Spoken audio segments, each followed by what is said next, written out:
I'm so sorry that the destruction of the British Empire is causing you such inconvenience in your travel plans. I know. Didn't they know I was going to Japan? Didn't they Screw the know travel you were plans. What going about my to toys? No, yeah, bro, at 2 weeks. This is like a lifetime investment for me.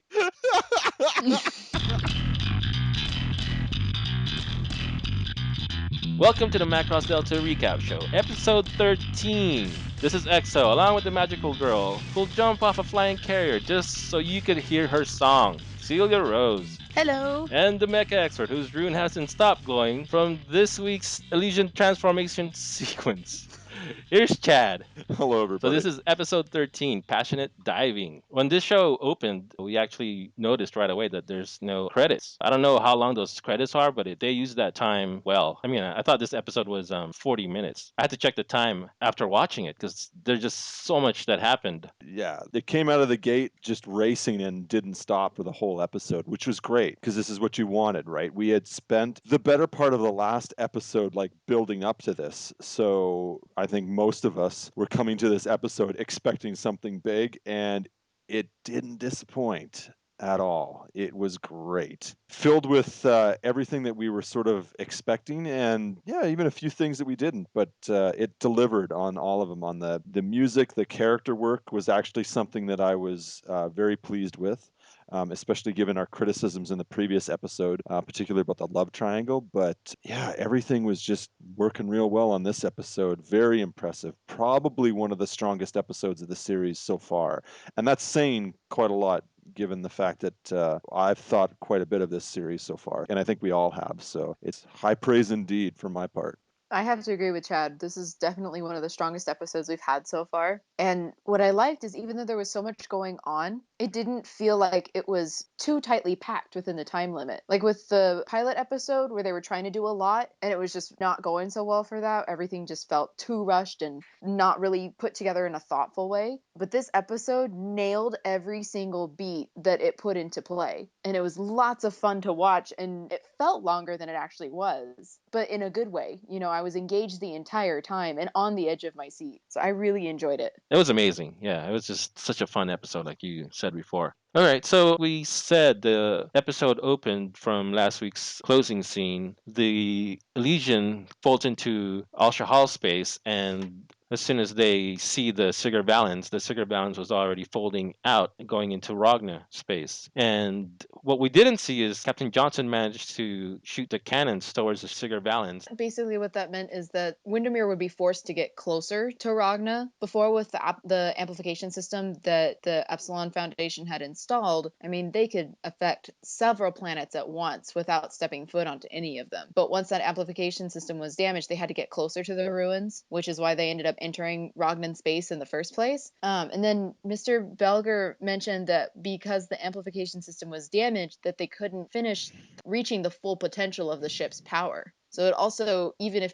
Captain Johnson didn't realize that's what the effect was, it put a handicap on the Sigurd Valens until they can get that fixed. I thought it was quite a fun little sequence. It didn't last all that long, but it was kind of significant in that even when Johnson was outmaneuvered, he sort of didn't let that phase him and immediately like had the presence of mind to take action. And that action turned out to have like much more significant effects on the battle as it continued than I think either of them initially thought it was going to. It was a very cool maneuver. It sort of like manages to show that Gromia is very clever, much more so than Johnson anticipated. But then it gives Johnson a little moment to say that even when things are not going his way, he can sort of manage to pull something together if he like keeps his wits about him and acts quickly, and which he did, and it was great. I really liked that sequence. It was fun. Cool. So the next scene is we see Alpha, Beta, Gamma, and Delta platoons come out of Fold also, and they had the Fold boosters on, and they quickly get rid of it and they go into action. And then they show the Walkyr kind of like watching the battle, and for some reason, I don't know where Freyja was going, but they had to stop her. Like, where was she gonna go, Celia? She's gonna go.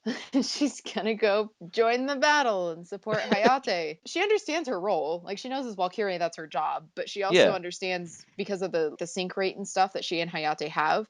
And the fact that Hayate's told her, like, I love your songs. He's said to her, I get strength from your songs and that kind of thing, and she understands it because she's experienced it herself. Yeah. So I think that's part of why she's so anxious just to get in there, because she knows the power that the two of them have together, and because she has a bit of a crush on him.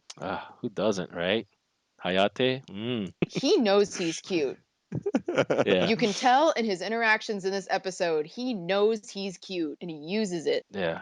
Still not interested in either one, doesn't seem like. So they go on to evacuate the Ragna city and trying to go into that island ship. And then Laurie Valens decides that he's going to go ahead and then blow up the Protoculture ruins. And this is before everybody gets out. The Windermerians kind of sense what's going on and they retreat right away. And the Delta team get caught up. Actually, almost all the teams get caught up in the blast, with Hayate barely surviving. It was a pretty exciting sequence that I'm sure we kind of played out the way most of us anticipated anyway. I mean, we knew that once, in their eyes, in the eyes of the new unified government, we knew that once Chaos had not succeeded in their counterattack, that they'd more than likely just go ahead and blow everything up. But it was excellent, actually. It was done in a way that I thought was not necessarily similar to, but kind of in the same sort of way that in the original series, how we had that one moment where there was a ship over like a populated area and like a big blast went off. The original series, it was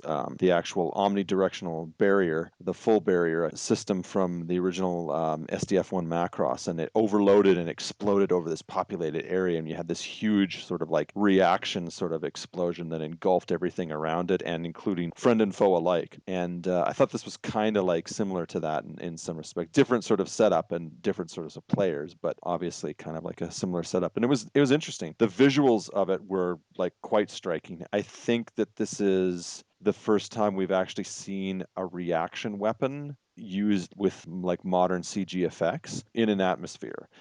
We've seen, of course, the dimension eaters and everything else like that. I think this is the first time the modern effects have shown what that does inside an atmosphere. And so it's quite destructive. It's quite lethal. The destruction creates like this massive crater that's very similar to the one that's actually on Windermere, where the Sigur Valens was hidden underneath for the longest time. But yeah, it was just, the sequence was very, very exciting. Kind of concerning, a little bit tragic, and some kind of dark. It just shows a lot of different fighters and whatnot getting like destroyed because of the explosion, and also the tragic results on some of the Ragnans. So yeah, it was a pretty effective sequence. I liked it quite a bit. It was a neat little betrayal from the new unified government, because like in the previous episode they talked about blowing up the ruins, and Lady M had managed to convince them to let them attempt their counterattack before they decided to blow them up. But then when they enter space again, Lori Vanland contacts Captain Arad while he's flying and in the middle of engagement, and tells him, you know what, we're going to do it anyways. We're nuns and we do what we want because it's our operation and we don't have to follow what you guys are doing. And he waits until the Sigur Valens is above the Protoculture ruins. Even with Arid like arguing with him and saying, no, people won't be gone yet, he still does it anyways. And then after they blow up everything and destroy Delta 4, and the blast basically destroys Alpha, Beta, and Gamma platoons, where there's maybe 2 or 3 guys left of each one, then the new unified government hightails it out. They're like, we got our data, we're out of here. Have fun. Like, just wow. Yeah, they mentioned getting the data after that, whatever that is that folds in on top of the ruins. And it seems like they were expecting for that to happen. Do you guys have any idea what happened there? No, not really. I'm not really sure why the new unified government sort of suspected that it was there. And it seems like now, like after the fact, that was their sort of game all along. Like maybe that describes like why they weren't concerned with like any collateral damage from activating a reaction bomb, because they were maybe expecting this to happen, which is strange. I'm not really sure. I'm not even clear about what kind of data they actually got out of this. Maybe they're going to be devising some sort of countermeasure, or they already have a lot of research going on in this particular area, and this provided them with a very key piece of information. Whatever it is, this is all like, just us guessing because none of this, I don't think, is in any of the series so far. I mean, other than like the Lady M connection, I can't think of anything where the new unified government has demonstrated that they have this level of knowledge or this plan of theirs or any of this data is relevant to anything else that's been mentioned so far in the series. This is sort of brand new as far as I know. I have no idea. I don't even know what it's called. Like when I was writing my Yeah, notes, I wasn't sure if I should call it like a base or if I should call it a stand, like a a protoculture stand. stand for the Sigervalens. Like I had no idea what to even call this thing. And the subs said that it folded in from subspace. Yeah. And I remember that when the Windomirians fired their dimensional weapon, that it created that other dimensional space. And I'm pretty sure that's what Mikumo, Freyja, and Heinz all experienced when they were competing and having a sing-off with the Protoculture ruins on Al Shahal. And so there's a part of me that thinks that maybe that's where this may be coming from, or it may just be some Protoculture magic. I don't know. All I know is that as soon as the Sigervalens docks in it, they're probably going to be in for a world of trouble. So that structure is unrecognizable to us, right? That was Yeah. something that we've never seen before. Yeah, Huh. for sure. Interesting. Yeah, so as you mentioned, Delta 4 was destroyed. Hayate manages to eject, and Mirage saves him and lands on the, I guess it's the ether. So they have this scene where Hayate hugs Mirage, and then Freyja's looking on, and she's kind of like jealous. And then Hayate goes over to Freyja, and then Mirage is jealous over that. And these little exchanges are just showing us the triangle, but coming from the girl's side. But it doesn't seem like Hayate's interested in either of them, I guess. Hayate just seems really unaware. I mean, I know no one's come out and said so far, I like you, Hayate, but we get all of the like the triangle vibes from Freyja and Mirage, but I don't see any with him. He's teasing them and being friendly and that kind of thing. And I mean, I would hug my rescuer after they saved me from falling out of the sky when my jet burnt up. So I don't think that's an entirely unreasonable reaction that he had. Hmm. But yeah, I only see it from the girls so far. I don't know if Hayate is even remotely aware that these two have any sort of feelings for him in any sort of way. But Wow. yeah, That's crazy, right? Coming from a guy, from two attractive girls. Like you're just looking yeah. for that kind of thing. But He just seems I he seems think, aloof. Like Alto yeah. kind of knew. yeah. Like he knew, and that's kind of why there were points where he was like ignoring Ranka and that kind of thing, because he's like, I don't want to deal with this. But like seems just like that. He seems like he's aloof to the entire thing. I think it could just be his age, his youth. Hayate doesn't seem to have any like emotional investment himself in either of the girls that are part of this like love triangle, if you could even call it that at this point. But he is clearly enjoying one of the things that I think the show does display rather vividly is that Hayate is enjoying the attention, Hmm. which is something that is usually applied to, like right or wrong, is applied to female characters who seek, attention when, any sort of love triangle or love interest relationship, works. And so I guess it's a bit of a different turnabout where it's like it's the male character who isn't really he's not really committing or initiating anything, but he's just really enjoying the attention that these two girls are giving him, which is interesting in its own way, but at the same time, sort of again frustrating because we want to see more of this love triangle get underway, proceed and do so with some real stakes involved. This was sort of an improvement over some of the complaints we had about the last few episodes where like literally nothing was happening because it Hmm. felt like, at least from the Mirage and Freya side, there was a new level of investment or a new level of competition or something like that involved in the triangle, even though they didn't build on it all that much. But it was something. But at this, again, yeah, I agree with Cecilia on the Hayate side. He's just not involved in the actual love triangle at all as yet. At least not from an emotional level or a personal level. His character is simply like really enjoying the attention. And I think any sort of guy his age might succumb to that, a little bit too much. I will say there was one interesting part about this whole sequence was that part where Mirage rescues Hayate, which I thought was great because it felt like Yeah. it felt like a very typical Macross moment where you have one pilot in, a mecha in Gerwalk mode, flying after a falling comrade, in this case a love interest and whatnot, and then rescuing them. up until this point, that's always been the male rescuing the female. But this time, we have like a female pilot rescuing a male fellow character and friend, and maybe more. But I thought that was quite significant actually, because that is a very prototypical Macross moment where you see the mecha flying down after the falling victim and rescuing them. And I thought it was very cool to, for once, see a female pilot do that for a male rescuee. Yeah, it's Macross, always blazing the trail.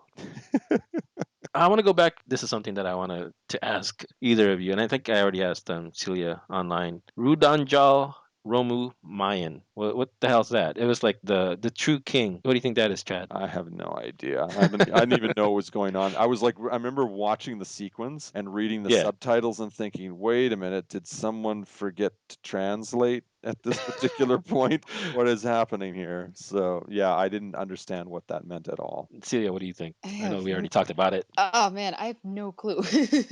right? Like, what if that's the name of the Protoculture stand? I keep wanting to call it a stand because I know they're gonna make a Sigurd Valens toy, and that's gonna be probably what it stands on when you get it. Yeah. So I think that's why I want to call it that.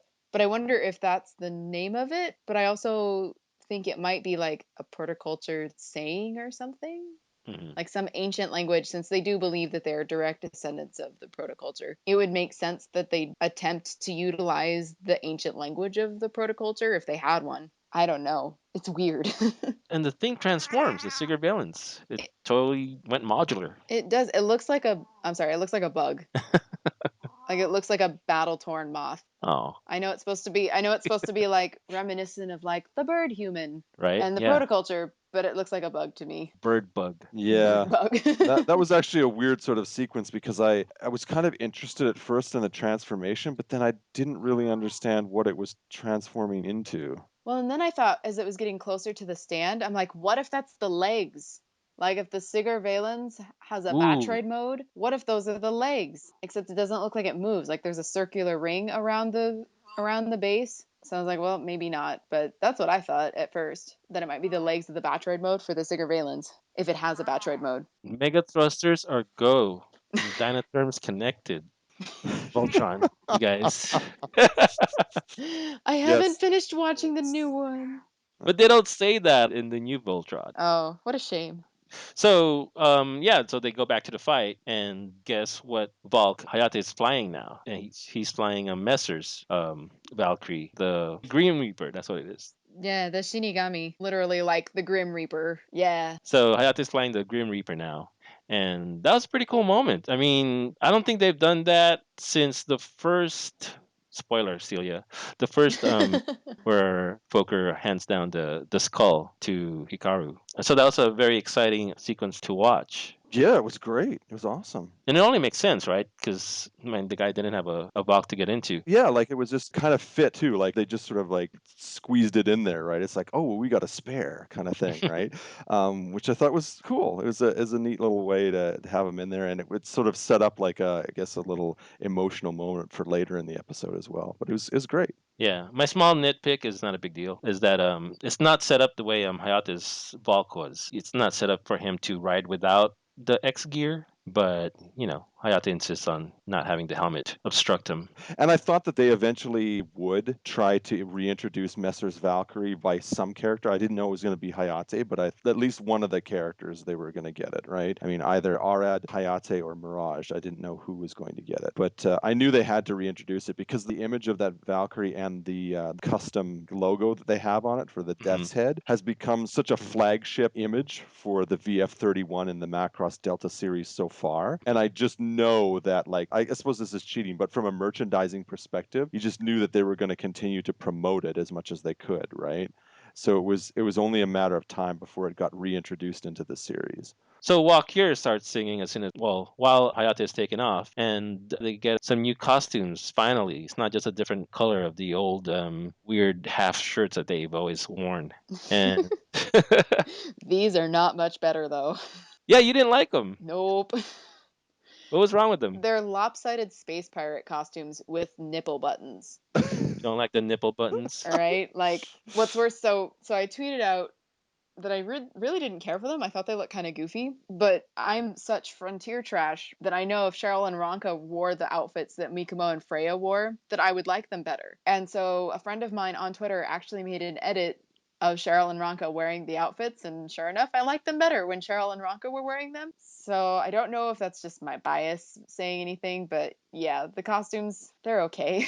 They're not my favorite that Valkyrie's had so far.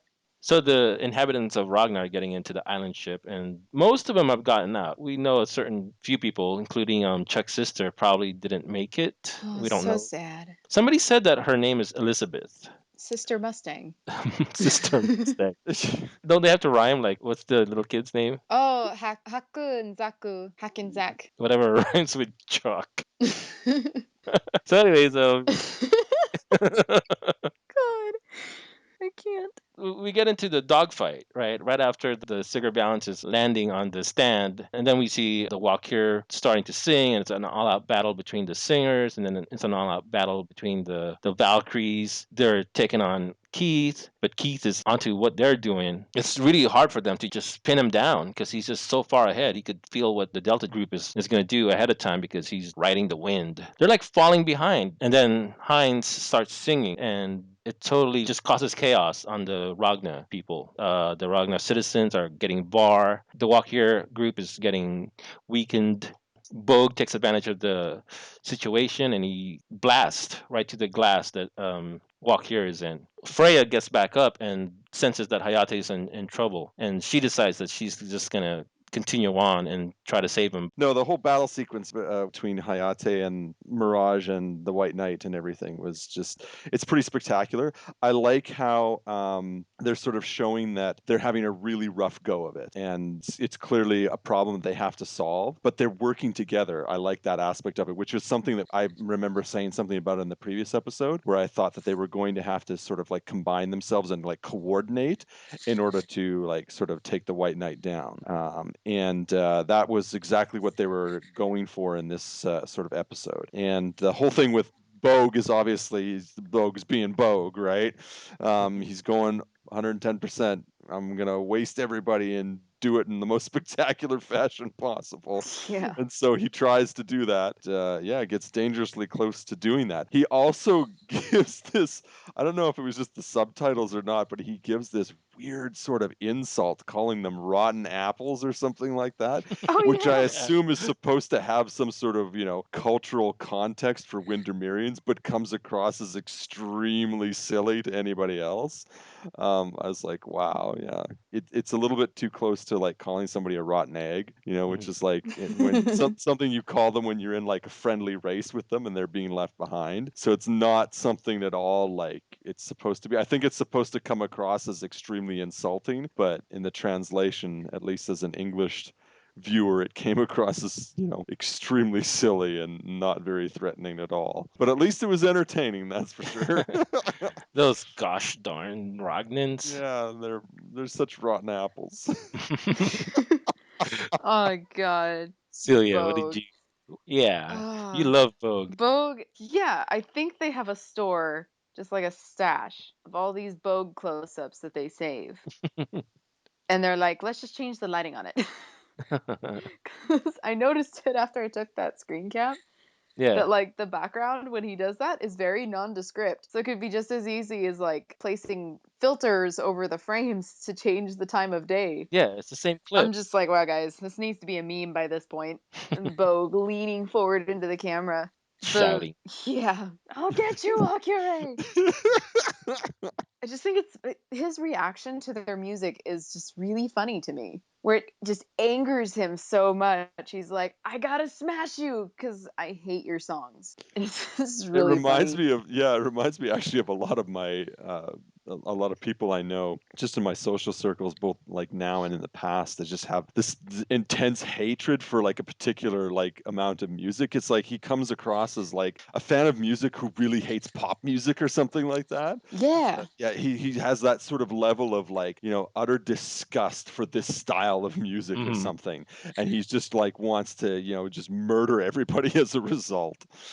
Anyways, on more serious subjects, the sequence with Bo actually leads into like a really neat shot with Gramia and Captain Johnson. Mhm. Like where Gramia orders to fire on Valkyrie, and Captain Johnson like slams the Elysian in front of Valkyrie to Yeah. deflect the blast, and then he hits the water. Like everything about that shot just looked super cool. I really like that sequence. Yeah, and as somebody that's turned off by last minute saves, I gotta say that's one of the best ones. That was just like a great sequence. And then later on, you see the Legion come out of the water, which is an even better shot. Oh yeah, for sure. I mean, this whole sequence was great. Now I must admit that I am also kind of like the last minute save is also sort of like a cliche, but when it's done well, oh, it works so well. And I thought this was done well. I thought one of the things that really worked to the advantage of this sequence also is that we already knew that they were coming. So they didn't try to make it a surprise. Like we always knew that the Elysian was going to show up. It was just a matter of time. They just needed enough time to recharge like the fold system, right?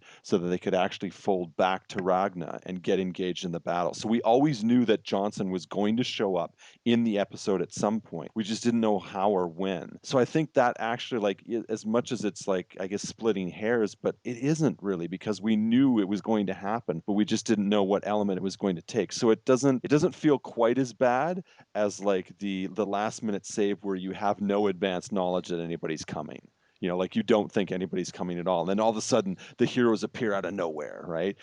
In this case, we actually knew that they were coming. They just needed the 40 minutes. And so they were buying time. And then they show up and do a most spectacular save, just like throwing up a full barrier around the Elysian and, you know, just crashing into the ocean below. It was just an entire, like, just amazing sequence, which was very, very well animated as well. Incredibly dramatic. I love the motion of the ship as it hit water and everything like that, and the actual effect, the splash effect and everything. Yeah. Really impressive, like CG animation. Very like good all around, not just on the ship and the motion of the vessel itself, but also on the particle effects in the water. It's really quite extraordinary. Yeah, the water and the lighting in this episode were probably my Oh, favorite things visually. so They were good, done so so good. well. Yeah. That was an awesome scene with the Legion firing on the Sigurd Valens and not totally knocking him out, but it took him out of commission for a little while. And then Hayate gets into a dogfight with Keith again, this time sort of a one-on-one. And he's in trouble. And then Freyja senses it. She took control of the situation. I thought this sequence was amazing. This sequence, more probably than anything in the episode, just struck an emotional chord for me. I remember sort of like getting a little giddy and whatnot just watching the episode. I thought, wow, this is really working. Not only because it's just a great sequence overall, but just the level of commitment from Freya. Like she is determined to make something happen. She's not going to let the fact that they can't communicate with Hayate stop her. She's just literally leap of faith, you know, of the biggest kind, right? She just jumps off the edge and just flies over, and she's like singing her heart out, and it is great. The whole sequence, just the way it's staged and it's just animated and whatnot, showing her like dropping and flying through the air, and then the effect that it's having on Hayate, and he gets that whole sort of like that synchronization which we've seen once before between them, where Hayate can like ride what they call the wind, and it's just something where his piloting abilities and stuff like that are sort of elevated to another level. And not only that, but as we soon learn, in addition to Hayate just improving his own flying and fighting ability because of this synchronization with Freya, he's also able to read the wind of other people, like the Windermerians and specifically Keith. So he's able to predict some of Keith's maneuvers, or at least look at the possibilities of Keith's maneuvers, whereas he couldn't before, which of course makes Hayate extremely effective against him. So yeah, it was just like the whole sequence was just in. It's just thrilling and engaging, and just like, yeah, the music was just working really well. The animation was working just brilliantly. It's just amazing. I was really taken with the sequence, and I'm really happy with the way it turned out. It was just so good.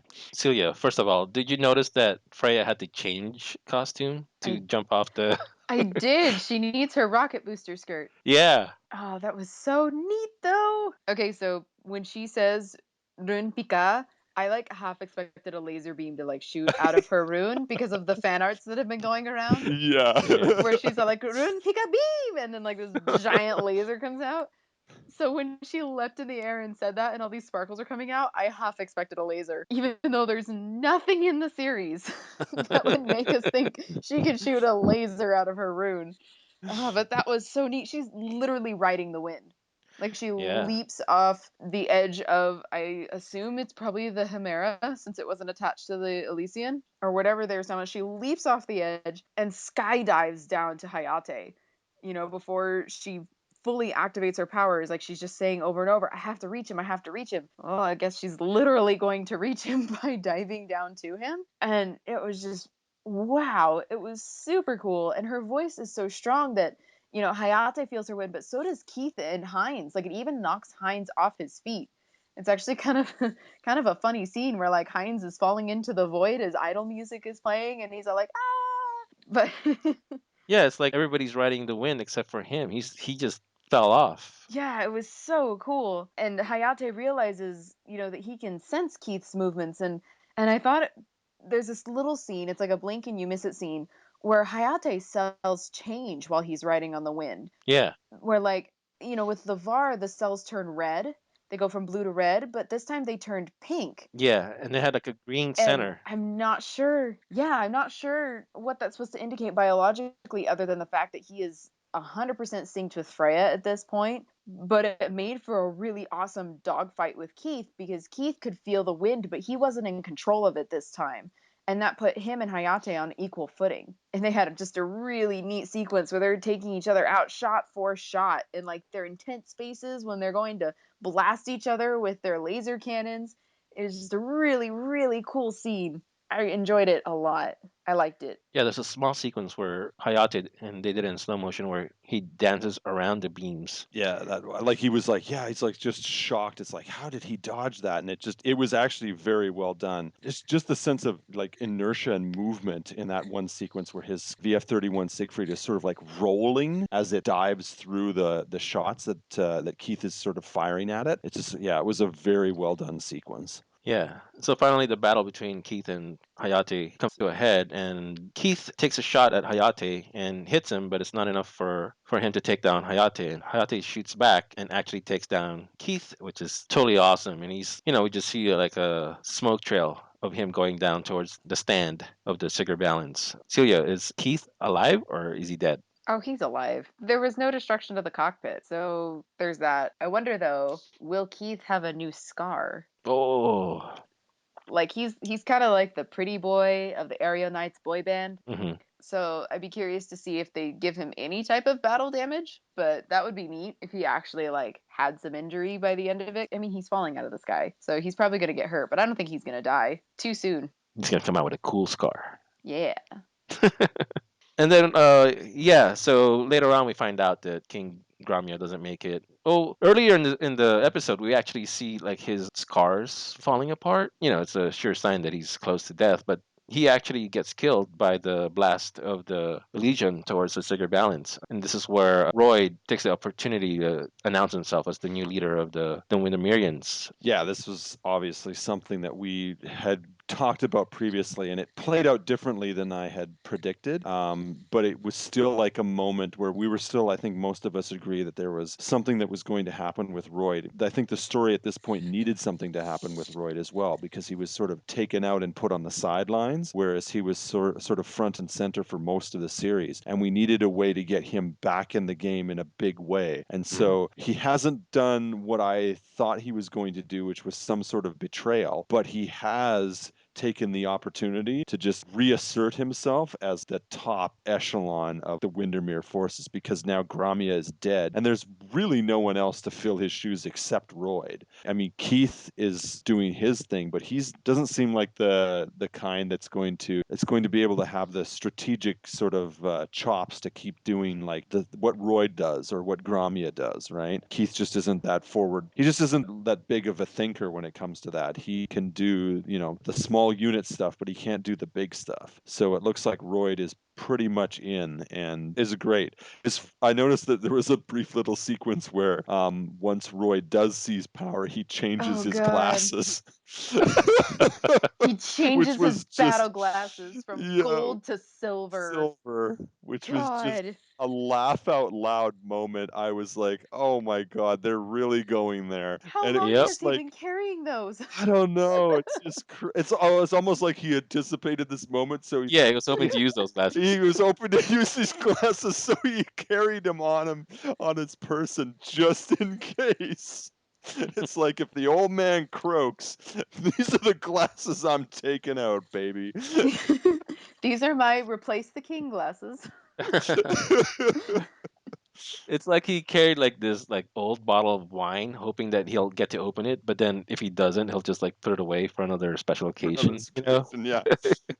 But does he assume that Keith is dead, and that's why he just kind of like I'm the only one left, or this is just total power grabbing? No, I think he was always. I think Royd was sort of waiting for this moment, and I, to be honest, I can't imagine that most of the other like Wintermerians, hadn't seen that something like this was going to happen. I mean, everybody had commented that Gramiel was like really old for a Windermerian, and he was constantly like for most of the series, Gramia has been bedridden. So I think it was pretty much everybody has put two and two together, and he's not sort of long for this sort of world. But yeah, I guess it depends. Like Keith looked for a while like he was going to be, you know taking over and whatnot, but it's clear that he doesn't have like what it takes. And Gromia also didn't let him do that either, right? Like as much as Gromia in the previous episodes sort of took power away from Royd and took him out of play. He also did the same thing to Keith to a certain extent because it looked like for a while that Keith was going to just like supplant Royd completely and just do his own thing, but like Gromia took charge himself. He wasn't letting anybody else do it, and he was just giving Keith orders and telling him what to do. So, and Keith didn't seem to have any objections to that necessarily. So, I think Royd has pretty much, solidified his position. I mean, who else are they going to follow at this point, right? True. I mean, you got Heinz, but he's a baby. And his health is weak, and he's the wind singer. There's not really much else that they can do at this point, which is not good, I think, for what they're trying to accomplish. I mean, they've lost their king. If Heinz's health doesn't really hold out much longer, he can't really be an effective ruler, especially if he's not quite old enough to take the throne yet. Then that puts Royd in like a king regent type of position because he's his retainer, and Keith really can't have any claim to it anyways because his rights to the throne were taken from him, and that's when he joined the Knights, at least according to the Aerial Knights manga. Yeah, that's really, like you said, nothing much they can do. But even though there's these scenes where our heroes are triumphant, with Hayate taking down Keith and the Elysian shooting the Sigar Balance and knocking him down for a little while, the battle's over and the Windermerians win. Chaos and Delta have to abandon Ragna along with the refugees. It's a pretty sad scene, and you see them, folding out, and then almost everybody, especially Hayate, promise they'll be back. I mean, when everyone was talking about how they didn't want to leave Ragna, I kind of thought that that was the direction it was going to go, since there were so many people talking about why do we have to go, and Reyna especially with her sequence where she's like, "I love Ragna, I don't want to leave here." So I kind of thought that's the way it was going to go. I do think that it sucks for everybody that Windermere's still winning. I mean, they lost their king, which sucks. And Royd is taking his place for the time being. So in the long term, that's not really going to work out for them, but they still got all the protoculture ruins that they needed. Even though the new unified government blew up the ones on Ragna, they got the funky little stand for their ship to dock into, which effectively is stronger than the ruins, they said too. Like Heinz, when he was singing what sounded like a new wind song, Mikomo even made like a comment that like he's singing with his all, and then Royd says something about how the power of the voice of the wind singer is stronger than ever, even without that amplification system. So things aren't really looking too good for either party at this point. Windermere has more wins, but it's not that far off.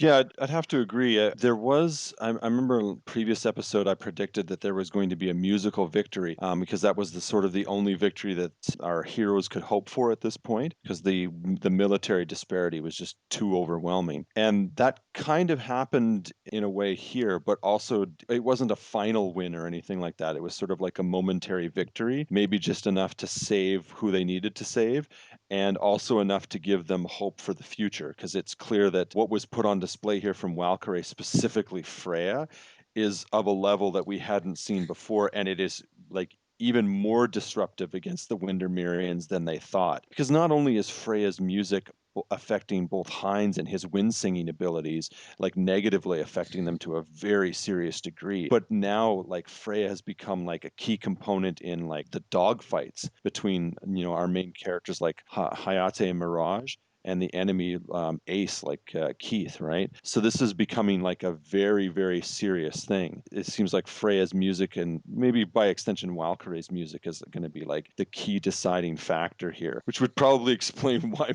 Bogue is just so upset with them constantly. Yeah. She's just like, every time we get in the battle, we try to take them out, and it's just the damn Valkyries are just messing with everything. You're screwing everything up. So he's just like Yeah. seriously pissed off all the time. Very, very frustrated that he can't, put to rest these nuisances that are gonna ruin everything for the Windermerians and their war effort. But yeah, so it's sort of played out in a way that I kind of suspected it had to, but it did so in like the most spectacular and entertaining way. And another thing that I want to comment on too, and this is actually going back to a topic we've discussed quite a few times on the show, and I just want to make sure that I'm reiterating it, is that I remember when the show began that everybody was sort of like turned off by some of the more silly aspects of Macross Delta, especially those elements where they felt it was like all magical girls, and a lot of the aspects of the music that they didn't really like. This show is consistently displaying both those aspects of the musical part of it and the combat aspects of it, which is something that I didn't really expect. I didn't realize that this show was going to be so like combat oriented and have such great battle sequences in it. But they're sticking with it. Like there was just so many shots in this one episode where we have like the new UN spacey craft engaging in battle. We have the Chaos Forces engaging in fights, both fighter scale fights and like ship based fights, and everybody, and of course the Windermerians doing their thing, and everybody is just like, this is some of the best like Macross action I think in the franchise. We're getting treated to some really impressive special effects and just some great staging for some of these action sequences. They're just so much fun. I mean, we talked about many of the elements in it as well, and I think that anybody who is sort of like not given the show a chance or has sort of sold it short because of some of the more like silly aspects that they didn't like is really missing out on some of the best Macross action in like the modern era. And I really want to keep reiterating to people to, if you're still listening, if you're actually listening to this show, or you just managed to tune into this episode and you wrote the show off, just give it a chance, because you will be rewarded. It is excellent Macross mecha action. Yeah, and with that, Royd declares it the Starwind cluster. It seems like it's over for them, like it's done. Yeah, it's a pretty satisfying episode to where if they did go on break, it wouldn't bug me as much, but I'm glad that they're not, Oh, because it would bug me. You're like, why would you leave me on that cliffhanger for a whole season? So I'm really glad that there is no mid-season break. yeah. I'd be very impatient. Cool. So yeah, that's the end of the episode. Next week, episode 14, Drifting Engine Brake Ishingu. Let's move on to some messages. We just picked out a couple this time because we're getting way too many than we expect now, which is good. But I'm trying to answer them on the YouTube page and on the Macross Delta Facebook page. Celia, do you want to take the first one? Yeah. All right, so the first comment is from Francisco Valdez on YouTube. I'm really sorry if I messed up your name. Also, on the whole love triangle thing, I think it's slowly turning its gears. I mean, it's obvious that Freyja and Mirage kind of like Hayate, even if he isn't quite interested in them in that way yet. What gave it away for me was something that was happening. Was that moment where Mirage said to Hayate something like, "Let's come back safely so I can beat you this time. I won't lose to you." And then Freyja tried to talk to her, but she gave her this very serious look, like she was also saying to Freyja that she won't lose. Hmm. I didn't think about that. I don't think I was paying attention in that scene to notice that part. Yeah, me neither, but I that's actually went still back good. and watched it, but no, I saw the look that she gives Freya. She kind of like gives her a stern look, but I don't know what it meant. If so, that's a very aggressive move on Mirage's part. Like to Yeah, say like, I won't lose to you to Hayate and then give a very pointed look to Freyja. yeah. Rawr. Is that sexist? Rawr. No. All right, so I'll read the one from Felipe Cintron. I honestly think, as mentioned before, that Hayate's father was on Windermere. Oh, this is something that he keeps reiterating. Also, he may be the one who gave Freya her MP3 phone. I don't think it's a phone because she has another device that's the phone. I think he died at the battle there. That's actually a pretty good theory, I think. Yeah. Yeah, Hmm. I think so too. I think that giving her the music device might be a stretch, but hey, if he's right, that's a pretty specific guess, right? So like, I've had this kind of this feeling like at the back of my brain Head canon. that what if like Freya and Hayate end up in like a Luke and Leia situation? No. Oh no. It's a terrible idea. She has a rune and he doesn't. That Like a doesn't mean anything. like a stepbrother step. So I don't know. They just keep making like all these like flashing arrows to the fact that Hayate is connected to Windermere in the past. Even if they're not giving us like super obvious signs, they're just saying, "Hey, by the way, this line of dialogue, look here." So I've just had this feeling that maybe not like siblings the way Luke and Leia were, but very closely connected. All right, so here's one for Chad from Ghost Bear 177. Alrighty. I've noticed that the Legion's fighter complement seems lacking for a ship even the size of the Ether and the Hermia. That's not the name Uh, of the the Hemera. Hemera. yeah, Hamera. And so I've been wondering if they might both be gunships instead of carriers. AKA the Elysian has a dual wielding Macross cannon. Yes, I believe that is the case. Yeah, because at least from what from what we've seen, because it's actually funny because a discussion about this just happened today on Facebook where we were talking about the Elysian and if it had like, well, not if it had Macross cannons. We were wondering where the Macross cannons were. Hmm. And there were a lot of people who were thinking that it was going to be like over shoulder sort of thing and that the booms on top were the cannons. And Uh, I sort of perked up and said, I think it might be a case where they are the cannons, but if not, if they aren't, I think the next logical place would be for there to be a cannon in each of the attached craft, basically the Aether and the Hemera. And it kind of makes sense too because we've seen those craft operate a lot on their own and they almost kind of look like the semi-autonomous gunship from the battle class like first introduced in Macross 7, right? So I was thinking it might make sense for them to to have that the main gun inside those carrier units, and so even if they're away from the Elysion they can actually use the Macross cannon themselves, right? Which would make them that much more potent of a deployable weapon. Also, the other thing, just from like a mechanical design perspective, I noticed that they have like a big central section where like it looks like a portion of the top deck mhm. folds down and covers like a port right in the center Yeah. of the front section of the craft, right? And we've seen the Aether and the Hemera transform to like to prepare for like fold boat and like to deploy out into space and whatnot. So I was thinking, yeah, this thing might like lift up or open or out or something, and then like reveal a main cannon underneath. And it looks like that's the case now. So in this particular instance, I think it was the Hemera that Cecilia mentioned earlier is basically deployed on its own, and so the Elysian only has one of its carrier craft, and we see that it basically grasps the underside of the carrier with its left arm, very similar to how the Macross quarter would hold its weaponry when it was in attack mode and ready to fire. So yeah, I thought that was it was interesting. It's good to finally see that come out. I wonder if both of the main guns can fire at the same time. That would actually be interesting. And that might play a role in the combat that comes up ahead. Ooh, that'd be Yeah, cool. that would be very, very interesting. Cool. Let's close it out. Celia Rose, where can we find you when you're not doing the Macross Delta recap show?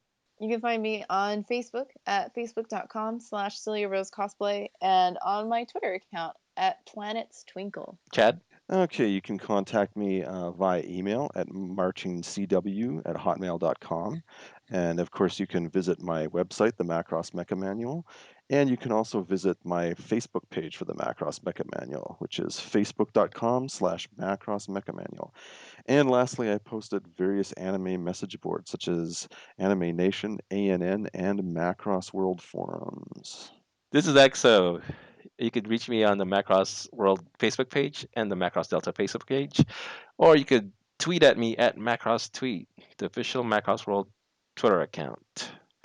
And see you next week. Bye.